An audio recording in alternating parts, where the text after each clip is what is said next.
Et ça, c'est une vraie découverte cet été et c'est une redécouverte parce que la prune, c'est un fruit qui a teinté toute mon enfance, de la confiture de mamie à la petite goutte en Bourgogne en passant par le pruneau. Regarde ma copine, quand il y en a plus, il y en a encore. Des prunes. Et c'est Diane Guillemette qui m'a fait redécouvrir ce fruit qu'on a ramassé de Saint-Roch jusqu'à Saint-Paul de Montminy. Pas très loin d'ici, il y a notre sucre d'érable, du bistrot d'érable à Sainte-Lucie-de-Bourgard, et c'est dans un petit caramel d'érable et de beurre d'érable que je fais suer mes belles prunes qui vont rendre leur jus et confiturer en faisant éclater la peau doucement, tranquillement, pour libérer les magnifiques sucres et petits filaments de la prune qui vont faire une magnifique texture à une confiture ou à une gelée. Et c'est justement des tests de gelée que je fais pour notre événement du 1er octobre, mais en même temps pour trouver des solutions pour la boulangerie Cibuet. On doit travailler la confiture de leur sablé aux framboises. Comme j'ai besoin d'une gelée pour notre événement avec Fleuve Espace Danse, quelle magnifique occasion de s'amuser en laboratoire. Je vais donc travailler la prune à piton, comme on appelle ici la prune de Damas, de 3 façons différentes.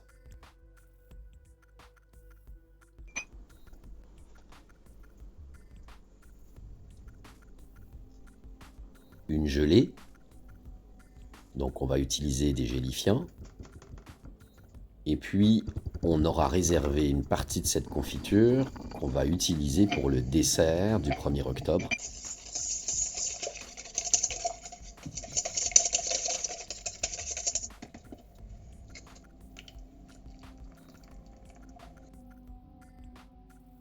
Le reste, on va en faire une gelée, également pour le 1er octobre, mais aussi pour le mettre sur le magnifique pain aux fruits de la boulangerie Cibuet à Saint-Jean-Port-Joli.